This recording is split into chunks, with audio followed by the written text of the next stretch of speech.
बिस्मिल्लाहिर्रहमानिर्रहीम। अस्सलामु अलैकुम। अल्लाह ताला ने रिज़्क़ के 16 दरवाज़े मुकर्रर किए हैं और इसकी चाबियां भी बनाई हैं। जिसने ये चाबियां हासिल कर लीं वो कभी तंगदस्त नहीं रहेगा। पहला दरवाज़ा नमाज है। जो लोग नमाज नहीं पढ़ते इनके रिज़्क़ से बरकत उठा दी जाती है। वो पैसा होने के बावजूद भी परेशान रहते हैं। दूसरा दरवाज़ा इस्तग़फ़ार है। जो इंसान ज़्यादा से ज़्यादा इस्तग़फ़ार करता है, तौबा करता है, इसके रिज़्क़ में इजाफ़ा हो जाता है और अल्लाह ऐसी जगह से रिज़्क़ देते हैं जहाँ से कभी इसने सोचा भी नहीं होता। तीसरा दरवाज़ा सदका है। अल्लाह ताला ने फरमाया कि तुम अल्लाह की राह में जो खर्च करोगे अल्लाह इसका बदला दे कर रहेगा। इंसान जितना दूसरों पर खर्च करेगा अल्लाह इसे 10 गुना बढ़ा कर देगा। चौथा दरवाज़ा तकवा इख्तियार करना है। जो लोग गुनाहों से दूर रहते हैं अल्लाह इनके लिए आसमान से रिज़्क़ के दरवाज़े खोल देते हैं।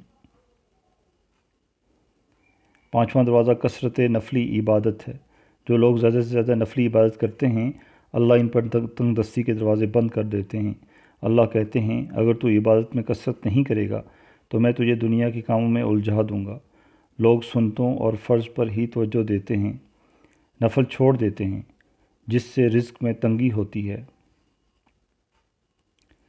छठा दरवाज़ा हज और उम्रा की कसरत करना। हदीस में आता है हज और उम्रा गुनाहों और तंगदस्ती को इस तरह दूर करते हैं जिस तरह आग की भट्टी सोना चांदी की मैल दूर कर देती है। सातवां दरवाज़ा रिश्तेदारों के साथ अच्छे सलूक से पेश आना।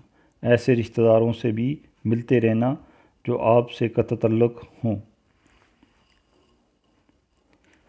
आठवां दरवाज़ा कमज़ोरों के साथ सिला रहमी करना है। गरीबों के गम बांटना, मुश्किल में काम आना अल्लाह को बहुत पसंद है। नौवां दरवाज़ा अल्लाह पर तवक्ल है। जो शख्स ये यकीन रखे कि अल्लाह देगा तो इसे अल्लाह ज़रूर देगा और जो शक करेगा वो परेशान ही रहेगा। 10वां दरवाज़ा शुक्र अदा करना है। इंसान जितना शुक्र अदा करेगा अल्लाह रिज़्क़ के दरवाज़े खोलता चला जाएगा। 11वां दरवाज़ा घर में मुस्कुरा कर दाखिल होना। मुस्कुरा कर दाखिल होना सुन्नत भी है। हदीस में आता है नबी अलैहिस्सलाम ने फरमाया अल्लाह फरमाता है कि रिज़्क़ बढ़ा दूँगा जो शख्स घर में दाखिल हो और मुस्कुरा कर सलाम करे। 13वां दरवाज़ा हर वक्त बावुज़ू रहना। जो शख्स हर वक्त नेक नीति के साथ बावुज़ू रहे तो इसके रिज़्क़ में कमी नहीं होती। 14वां दरवाज़ा चाश की नमाज़ पढ़ना है जिससे रिज़्क़ में बरकत बढ़ती है। हदीस में है चाश की नमाज रिज़्क़ को खींचती है और तंगदस्ती को दूर भगाती है।